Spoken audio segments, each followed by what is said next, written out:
Hola, ¿qué tal? ¿Cómo están? Buenas tardes. Bueno, hoy les comento que lanzamos el ciclo de vivos en nuestro perfil sin Leguizamón Fono. Y este mes quiero dedicar estos lives al mes de la mujer.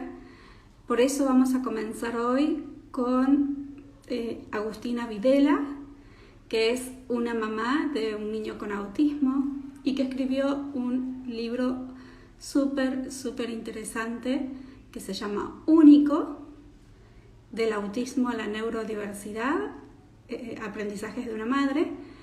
Así que bueno, estoy súper contenta de volver este 2021 con semejante invitada para que nos cuente cómo fue su experiencia al escribir su libro y sobre todo esos aprendizajes de mamá que es muy importante compartirlos con tantas familias azules que seguramente nos están acompañando. Así que bueno, mi nombre es Cintia Leguizamón, soy licenciada en fonoaudiología, coach y mentora de padres, y este perfil se dedica a ayudar y dar apoyo a familias de niños con autismo y otros trastornos del neurodesarrollo. Así que ahora mismo, Vanina, que ya se conecta con todos nosotros. Hola Hola, Agustina, ¿cómo estás? bien, ¿qué tal? Mucho gusto, ¿cómo Mucho estás? gusto. Muy bien, bienvenida. Bienvenida. Gracias. Le estaba contando a nuestros invitados que de a poco se van conectando, que este año, bueno, comencé a dar este ciclo de vivos y sobre todo teniendo en cuenta que es el mes de la mujer. Así que vos sos la que iniciás estos ciclos tan importantes de invitadas de lujo para mí. Y antes que nada quería agradecerte por el tiempo que nos vas a acompañar, porque sé que tenés mucho para aportar a tantas familias que nos están acompañando. Gracias a vos por la invitación y tan caluroso recibimiento. Ojalá que sea una charla que sea útil.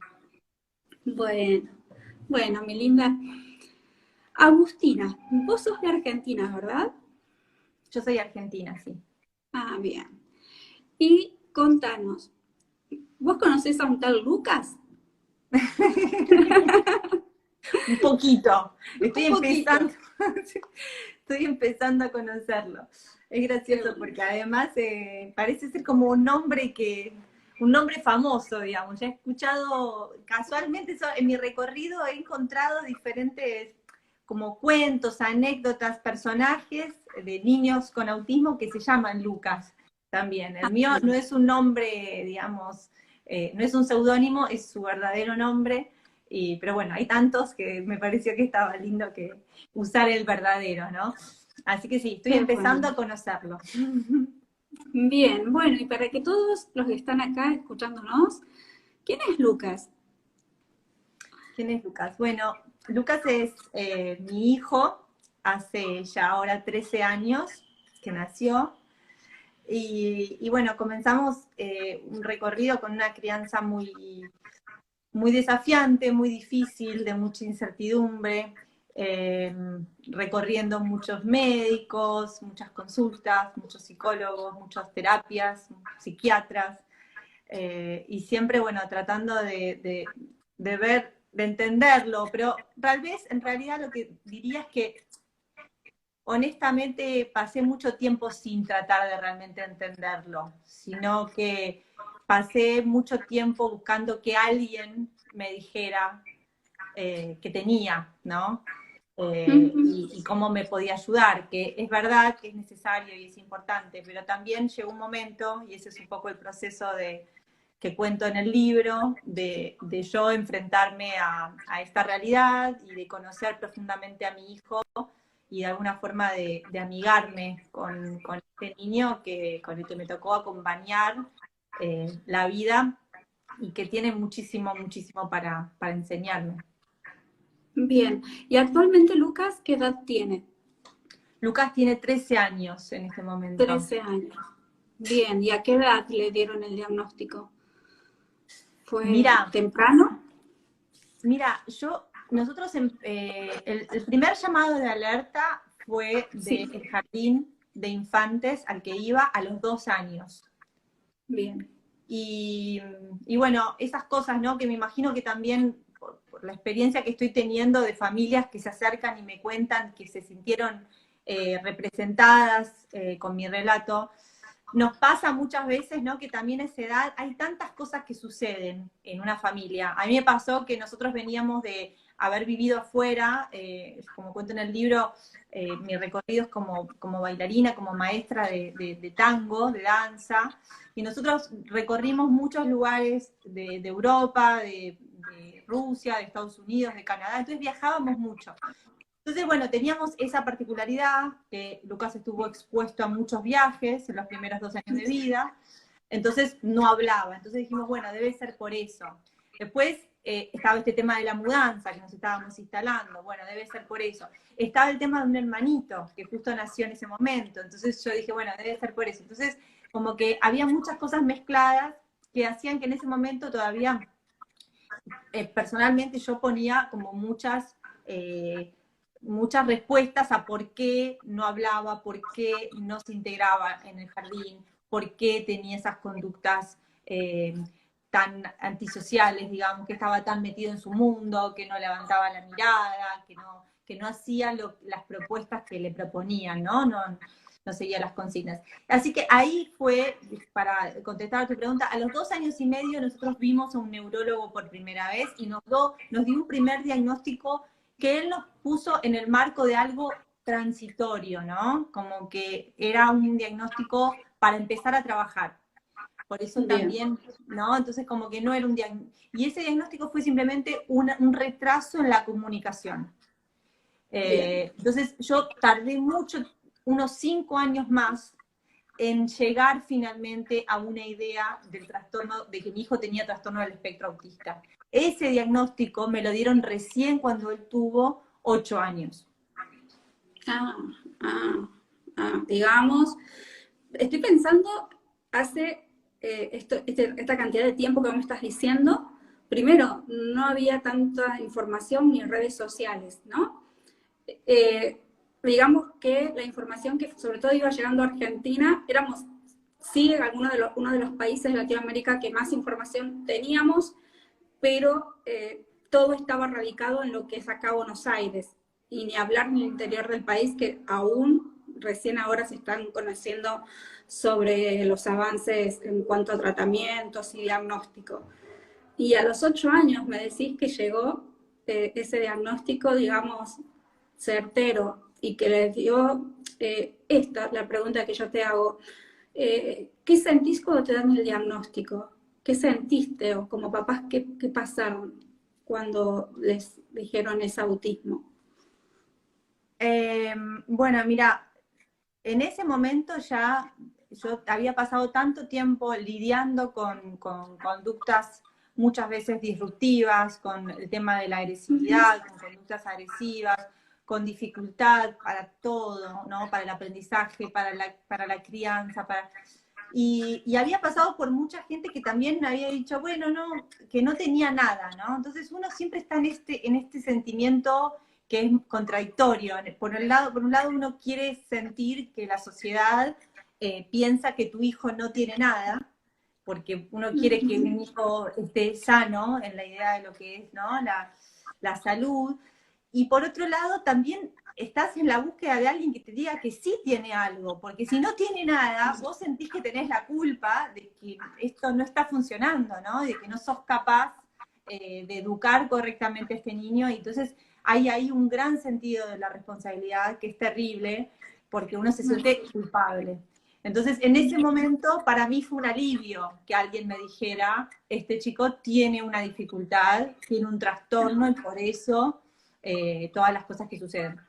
De todas maneras, tampoco en la primera instancia, como vos decís, es verdad, la información cambia muchísimo, ¿no? Como casi de año a año es tan diferente el grado de conocimiento de lo que incluso el autismo, y bueno, y también evoluciona lo que se considera autismo, o sea, el trastorno del espectro autista también evolucionó en su concepto desde entonces. Entonces, las conductas agresivas, por ejemplo, no es algo que nunca nadie me hubiera asociado con las dificultades, ¿no? Entonces yo pensaba que los berrinches, que la dificultad cotidiana con él, y los gritos, y los enojos, y todo eso era parte, no tenía que ver con el autismo. Entonces también igual me seguía como sintiendo culpable porque, bueno, pensaba que tenía que ver con otras cuestiones de él, más Sí, específicas, el autismo, pero no con eso. y con esto que vos comentabas, que también que son una familia, bueno, en ese entonces era una familia que viajaba mucho, como quizás otras miradas desde otro lugar, que entendían la cuestión de la crianza, que miran el tema de lo relacional o lo vincular, también que, bueno, existe todavía esa corriente que sigue como culpabilizando a los padres, quizás por no darle, bueno, ellos se justifican con cuestiones que, bueno, mi postura no tiene nada que ver con esa, y la de muchos profesionales, por suerte, pero me imagino en ese entonces esta cuestión de la culpa, y la culpa intrínseca también de vos misma como mamá, decir, bueno, algo estoy haciendo mal. Tal cual. Sí, Uh sí, -huh. sí, sí, cotidianamente, ¿no? Y sintiendo que no, que también, digamos, es que Lucas tuvo acompañamiento, digamos, porque desde ese momento que fue al neurólogo, que lo llevamos al neurólogo a los 2 años y medio, él hizo musicoterapia, fonoaudiología, desde los 3 años. A los 5 empezó con un psiquiatra, al cual la musicoterapeuta nos derivó. Y ese psiquiatra, por ejemplo, es un psiquiatra de una institución muy reconocida en la capital federal, y yo lo llevaba a las consultas y me decía, este chico no tiene nada, yo veo que... Y a mí me daba más culpa, porque lo cotidiano era complejísimo y difícil todo. Entonces, digamos, su postura no... Y sin embargo, por otro lado, él fue el primero que a los 5 años nos dijo, bueno, si vos realmente no podés con esto, deberíamos medicarlo. Eh, Ah, y entonces le empezó a dar una dosis mínima de risperidona, digamos, de alguna forma para calmar todo esto, pero a la vez sin poder reconocer que había una dificultad, ¿no? Y tampoco planteando otras herramientas para poder yo hacer frente a esto cotidianamente, ¿no? Entonces, esto es una de las cosas que a mí me impulsó también más a escribir el libro, fue todo el tiempo que me tomó de alguna forma encontrar cierta información y cierta manera de encarar las dificultades, ¿no? Que me parece que es justamente lo que vos hacés, y que otras instituciones también están empezando a hacer, de realmente empoderar a las familias, porque en lo cotidiano uno, digamos, por más que uno no es un profesional, pero tiene que enfrentarse a poder resolver un montón de situaciones en las cuales los profesionales no están con vos. Entonces, no hay nada más importante que capacitar a los padres y a las madres. exacto, exacto. Y ahí me vino otro fantasma que también fue como muy popular, frente a, bueno, médicos que uno respeta porque decimos, bueno, son los que tienen el conocimiento, y también esto es súper importante para las mamás y papás que nos están escuchando. Por suerte se está derribando esta, vamos a llamarle como onda, de medicar a los niños aún sin saber un diagnóstico.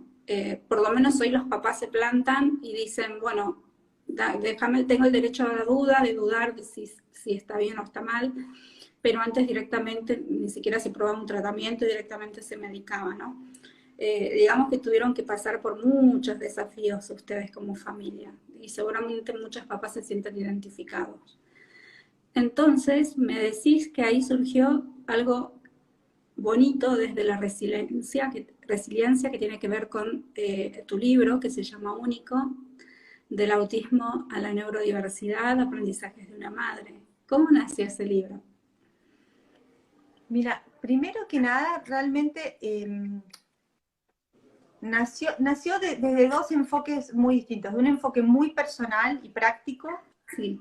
que era el hecho de empezar a entender algunas cosas. Yo empecé a leer, nosotros vivimos un pequeño tiempo en Estados Unidos, en Nueva York, y cuando volví, bueno, y en ese periodo tuve acceso a algunos libros de psiquiatras, de médicos y sobre crianza que me ayudaron, ¿no? Y entonces, cuando empecé a entender algunas cosas, sentía que las tenía que resumir, ¿no? Traducir, resumir, para poder comunicárselas también al resto de mi familia, porque este es otro tema también complejo, que muchas veces también las miradas sobre la crianza son diversas, y sobre todo en un nene pequeño que no hace caso, que tiene berrinches, que se enoja, que grita, que pega.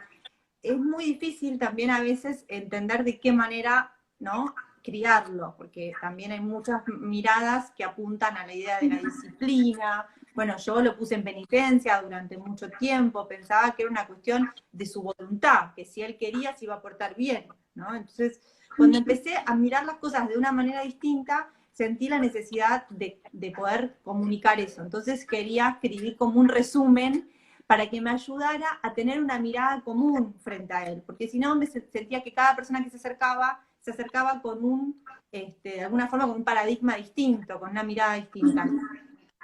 Y después, por otro lado, también a la vez, cuando sentía que había cosas que me servían y que me ayudaban, y algunas de ellas que estaban, yo te digo, en estos libros que estaban en inglés, me pareció que estaba bueno poder compartir esta información y poder que estuviera traducida. Ahora me enteré que hay uno o dos de los libros que yo cito en el mío, que sí tienen una versión en castellano. Pero bueno, a veces, viste que no todo el mundo tiene el tiempo para leer o está acostumbrado a leer mucho, y entonces tenía ganas como de ir a lo que más me parecía para mí útil dentro de mis lecturas. Entonces, bueno, en esas dos. Y después se sumó algo que a mí me sorprendió mucho, que es, yo empecé a escribir anécdotas cotidianas de las cosas que me pasan en el día a día. Y yo pensaba que eso era algo muy personal y que no era como importante, porque era algo que era muy íntimo y personal. Pero me di cuenta que realmente a mucha gente les sirve, le gusta leerlo porque se siente muy identificada en estos relatos que son cotidianos, son simples, pero tienen que ver con la realidad bueno, que muchas familias viven. Así es, así es. Y qué lindo esto que decís, que bueno, tomaste la decisión, por ahí empezó, y eso también puede inspirar a muchas mamás, a muchos papás, a la hora yo por ejemplo, a los papás de mis pacientes les digo que lleven un diario, que escriban, Es genial eso. los ayuda muchísimo, porque ese niño va evolucionando, va logrando cosas, y por ahí son muy pequeñitas, pero de pronto es la antesala a algo mucho más poderoso, más grandioso y demás, y por ahí perderlo y no tenerlo registrado, y bueno, es una pena. Entonces, mira cómo de esto que vos estás comentando de por qué lo hiciste, nace un libro, ¿no? Y que pueda dar herramientas a otras familias, que pueda ayudar justamente a que las puedan poner en práctica en su casa.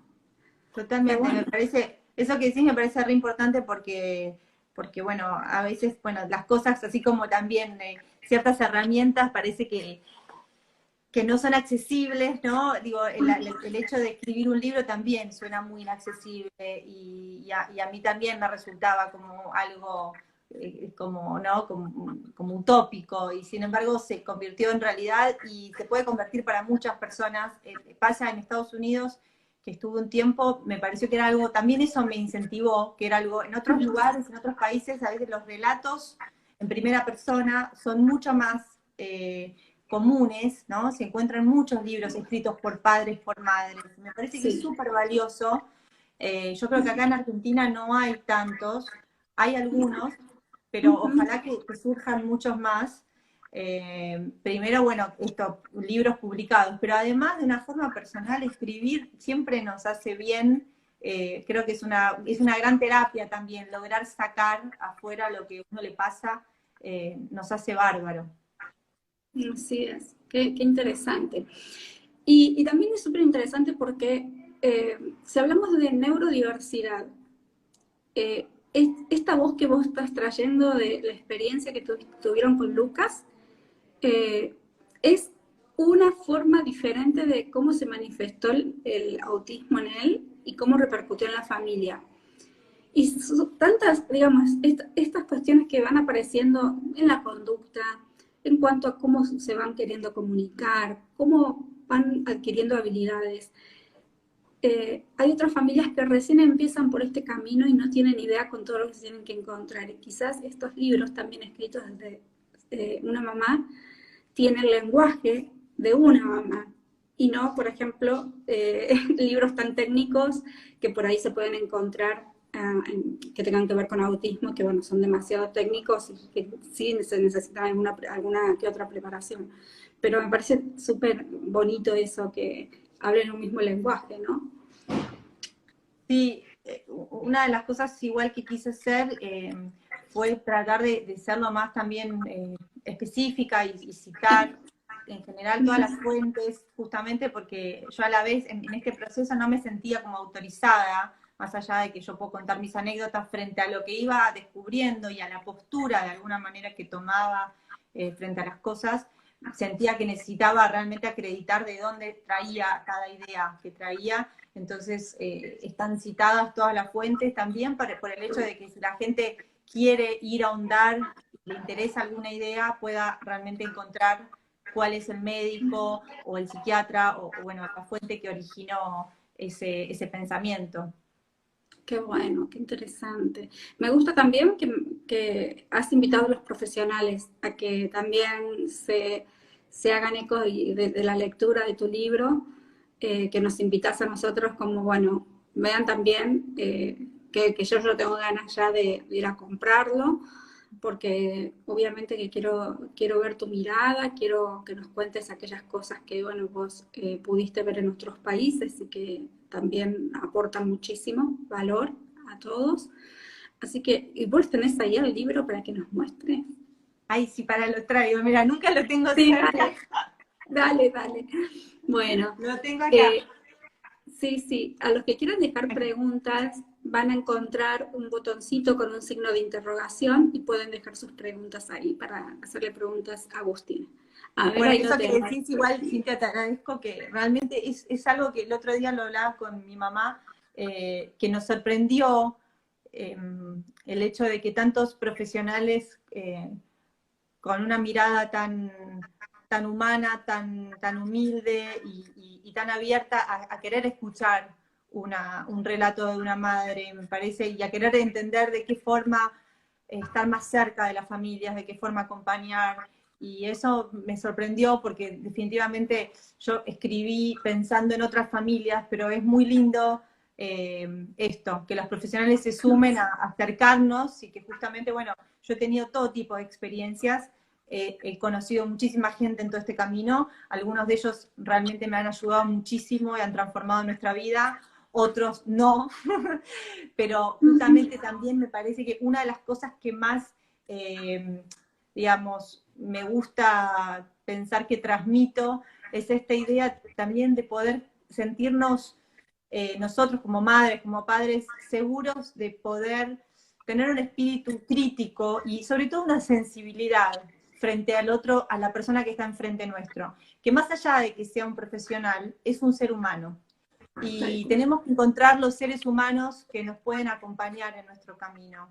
Y nosotros, por más que no seamos profesionales, podemos discernir cuáles son las personas que consideramos valiosas, sensibles y que están atentas. Y que todo este tipo de cosas son importantes y son, digamos, talentos que todos tenemos, que tenemos que usar a la hora de construir este equipo que nos ayuda a transitar las dificultades cotidianas. Qué bueno, qué lindo lo que decís. Y bueno, yo creo que hoy tenemos que despabilarnos los profesionales y pensar que no somos los hacedores de la razón, ni que tenemos la razón de todo o el conocimiento. Por suerte cada vez hay más profesionales que están invitando a los papás a sumarse a esta cuestión de formarse como padres, empoderarse como propongo en mi espacio. Por eso te invité, porque te vi una mamá empoderada y dije, yo quiero que conozcan a esta mamá empoderada que dijo, yo acá tengo algo que decir y lo traigo y lo pongo en un libro y me parece fantástico. Porque yo creo que ese niño está en un seno familiar, pero también está en una sociedad y necesita que esta cuestión de inclusión eh, no lo dañe, ¿sí? Porque siempre pareciese que el niño debe ajustarse a las reglas sociales, como para lograr normalizarlo en algún punto para que sea aceptado. Entonces la pregunta es por qué la sociedad no hace, que no aporta de su lado y no empieza también a tener signos de inclusión y de aceptación y conocimiento de, bueno, de las distintas formas de comunicación de los chicos, de lo que puede pasarle a un papá o una mamá con su niño en un shopping y que lo que es, por ejemplo, una conducta disruptiva y cómo la sociedad tiene que dejar de juzgar. Yo entiendo que es por desconocimiento, pero cuanto más hablemos de estos temas, más le vamos a dar visibilidad. Así que, bueno, qué lindo esto. Sí, lo que decís es muy importante, porque yo creo que ahí disminuye mucho sufrimiento y mucho dolor cuando como familias nos damos cuenta de que hay un camino en el medio, digamos. No es que nuestro niño tiene que, ¿no? Como vos dijiste, normalizarse y tiene que ser igual al niño promedio en la situación promedio y hacer todo lo que socialmente está esperado, ¿no? Para ese chico en ese recorrido, y que realmente hay muchas realidades en todas las sociedades diversas, algunas menos conocidas. Hay caminos alternativos, incluso también en cuanto a cómo socializar, en cuanto a la educación. Entonces, que bueno, que tal vez nosotros tenemos que salir un poco también de ese querer ser tan normales y encontrar de qué forma acompañamos a este niño que nos lleva por un lugar diferente y seguramente interesante también. Bien. Quería contarte una de las preguntas que hicieron recién. Preguntaban si hoy Lucas adquirió lenguaje verbal. O cómo está hoy Lucas? Bueno, Lucas, a ver, no sé, depende, cada uno tiene sus denominaciones y registros, pero de alguna forma podría considerarse lo que antes se denominaba Asperger, o digamos, él no tiene un retraso cognitivo, tiene un cerebro único, muy particular, ¿cómo podría describir? Muy atípico, es un chico que verbalmente, bueno, él habló más tarde, pero empezó a hablar y le encanta dar discursos y habla, tiene un lenguaje muy complejo, entiende las metáforas, entiende los chistes. Muchas veces siento que hay también muchos estereotipos, ¿no? Bueno, cada niño es tan individual, ¿no?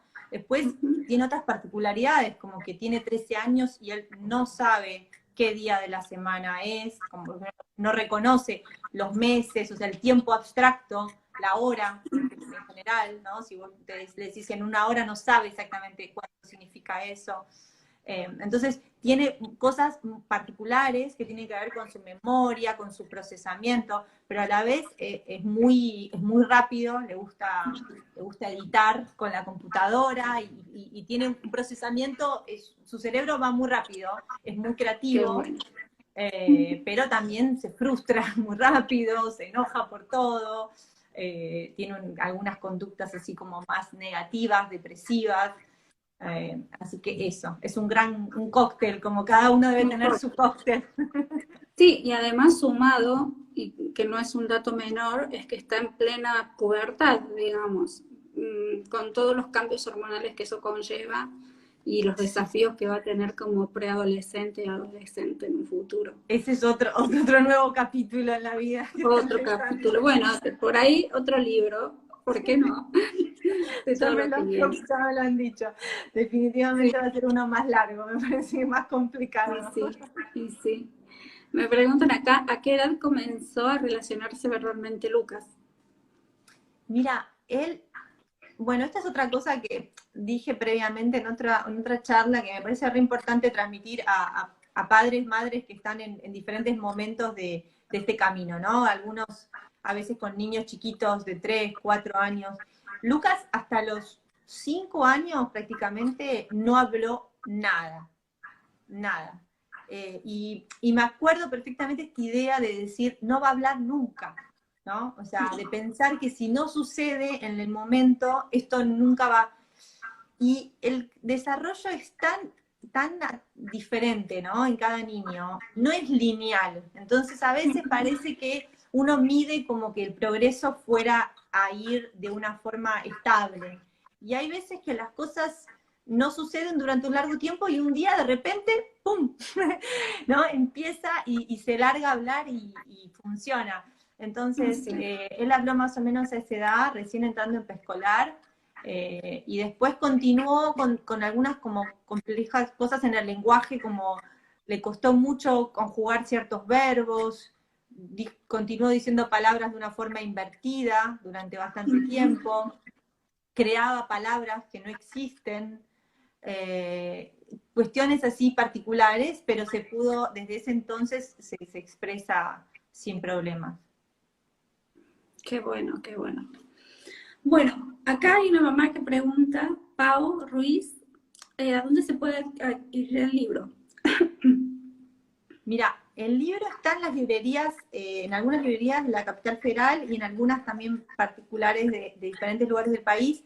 En el Capital está en las librerías Cúspide, y si no, bueno, a través de nuestras redes se puede comprar por Mercado Pago y lo estamos enviando por correo. También la editorial por su página de internet. Esos son medio los 3 canales. En nuestras redes también tenemos un listado de todas las librerías que lo tienen en este momento. Ok, buenísimo. ¿En qué página te podemos encontrar? ¿En Instagram? En Instagram y en Facebook tenemos un perfil que se llama @único aprendizajes de una madre. Bien. Y ahí nos pregunta si hacen envío a otros países. Hacemos, y recientemente el libro, esto lo vamos justamente a publicar en los próximos días, pero Sí. recientemente está en forma digital y qué bueno. en Amazon también impreso. Sí, hemos tenido gente que lo ha comprado en España, en México, en Venezuela, en diferentes países, y nosotros estábamos haciendo envíos, pero es más costoso. Ahora lo pueden conseguir directamente en Amazon. Vamos a poner los datos en nuestra página los próximos días. Qué bueno, qué bueno. Y consulta, yo te pregunto, me dio curiosidad profesional. ¿Tenés algo para compartirnos, aunque sea un poquitito de tu libro o alguna parte que te gustaría compartirnos? Así quizás abriendo. Sí, ¿te animás a leernos un poquitín? A ver. A ver. Ay, me puse ansiosa. ¿Cómo? Nunca había hecho esto. A ver. Sí, cualquier partecita que por ahí nos puedas compartir. Yo además tengo ganas de curiosear qué métodos viste en otros países y bueno, para ver también si han llegado acá a la Argentina. A ver.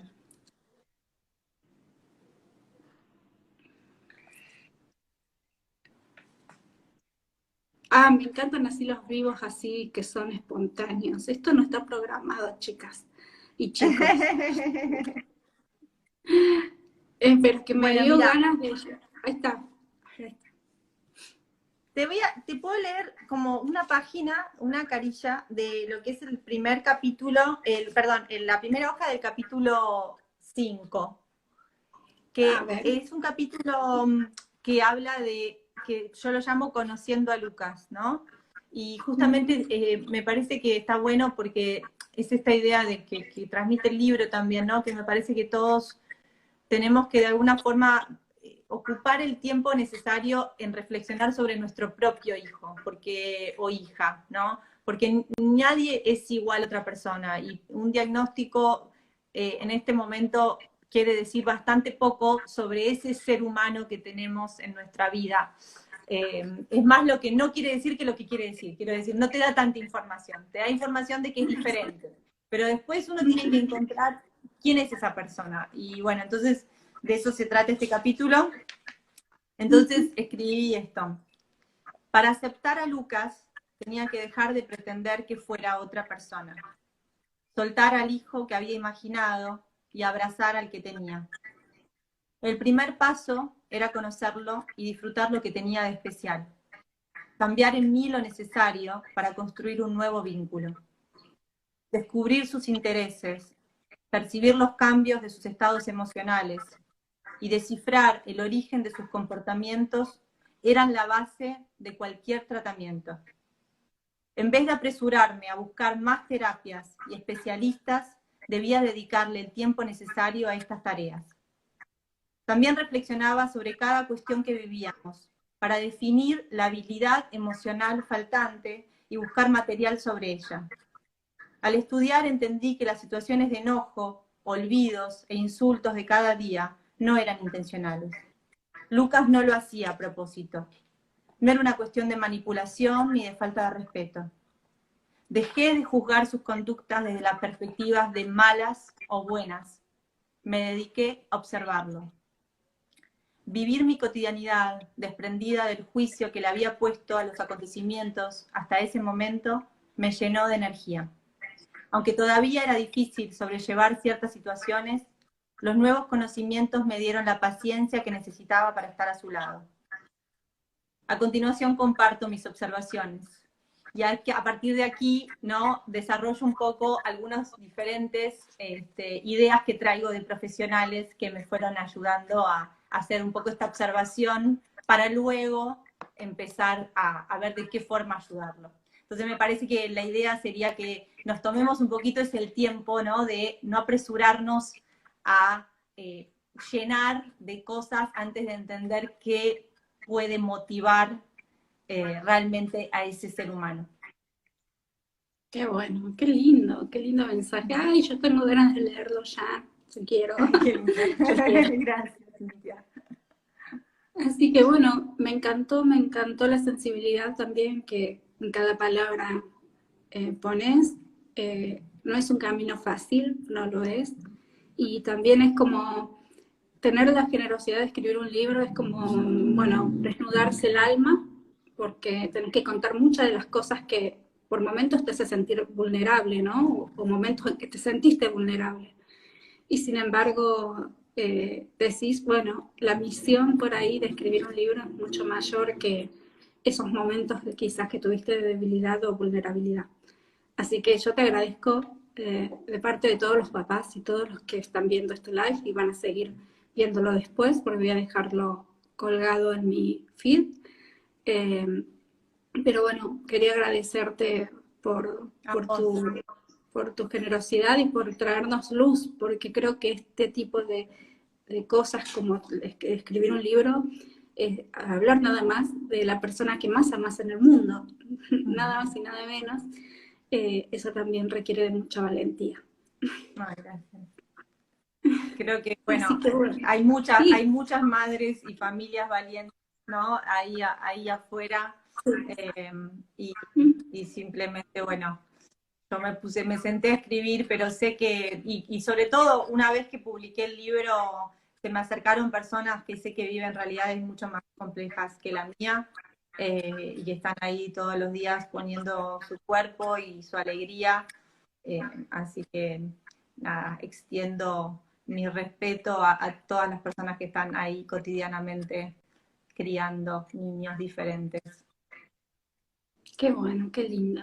Bueno, acá Cristina dice muchas gracias, lo estoy leyendo y es de gran ayuda. Gracias, Cristina, por comentarnos. Qué bueno. Ahí yo lo están recomendando. Así que bueno, me encantaría invitarte en un futuro nuevamente para que nos compartas quizás alguna técnica que tenga que ver con, bueno, como mamá, por ahí nos puedas contar qué técnica usas en algún momento del día, o por ejemplo, sobre todo para los chicos que si bien hoy no se utiliza el término síndrome de Asperger, pero los TEA nivel 1, que no tenemos o tenemos escasa información de cómo trabajar ciertas cosas, bueno, yo te invito, este espacio está abierto para comentar y seguir, bueno, hablando sobre estas cosas que realmente son necesarias, sobre todo para las familias. Buenísimo. Así que, buenísimo. Bueno, amores. Ahí está. Bueno, mostrar la tapa del libro, así ya lo vemos por última vez, hasta que... me encanta, me encanta. Único. Mi chiquito que ya está grande. Ay, sí, como les digo yo, peques grandes. ¿Cómo andan los peques peques? Los peques grandes, van a ser siempre peques, aunque, ¿no? Acá Yanti nos dice muy bonito lo que compartiste, un libro nos ayuda mucho. Yanti es una mamá de mi comunidad que, bueno, participó en algunos de los talleres que di y su hijo hizo un cambio rotundo, está súper contenta. Wow. Y ella también siempre está, sí, sí, sí, realmente cuando los padres se implican realmente en el proceso de cambio de sus hijos, realmente se ven cambios importantes. Así que eso está muy bueno.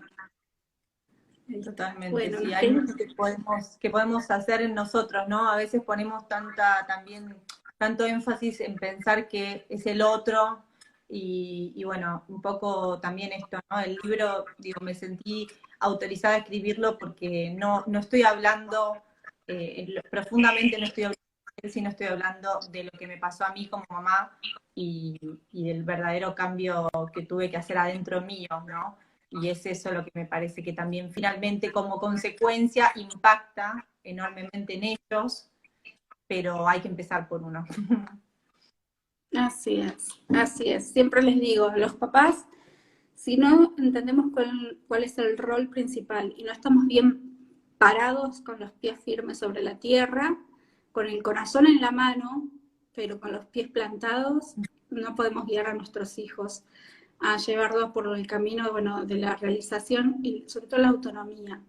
Lo más autónomo que pueda, no estamos pensando en que vamos a hacer grandes cambios o pensar, ay, va a ser muchos papás vienen con muchas expectativas, que va a ir a la universidad y demás. Solamente que se pueda defender, que pueda preguntar, que pueda entender el mundo que lo rodea, eso le va a dar mucha autonomía. Son esas pequeñas cosas lo que le da también libertad y sobre todo autoestima, porque hay que enseñarles autoestima a nuestros niños con TEA, a nuestros adultos con TEA. A ver, sí, Pau Ruiz, si me puedes escribir al directo. A ver, me parece que salió, sin querer se habrá salido Agustina, espero que se conecte de nuevo. Pau, te vamos a escribir por directo, mensaje directo, y te vamos a enviar toda la información sobre el libro. Si querés escribir vos, así ya directamente te mando el enlace. Ahí está, y vuelve.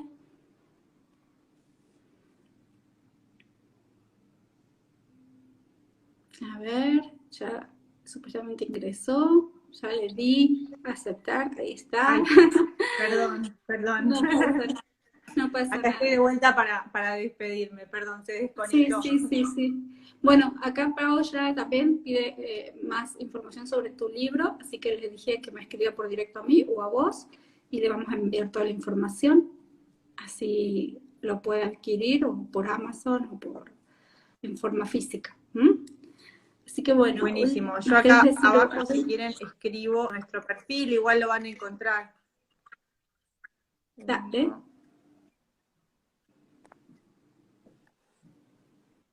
Ahí está. Qué lindo todo lo que nos contaste. Yo me quedé con ganas de más. Ahí está. Genial. Bueno, te despido. Muchas gracias, con Cintia. Mucha alegría. Y bueno, sabes que las puertas están abiertas para lo que necesites de este espacio. Y te agradezco por todo lo que nos compartiste, ¿sí? Muchas gracias. Un abrazo para vos y para toda la gente que está escuchando. Bueno, y a todos, gracias por estar. Moni, gracias por estar. Acá también te saludan. Y seguimos el jueves que viene con otro live, que la vamos a invitar también a Agustina, que pueda participar. Vamos a hablar de autismo en primera persona en una adulta con TEA, así que también va a ser muy lindo escucharla. Les mando un beso enorme. Chao, chao.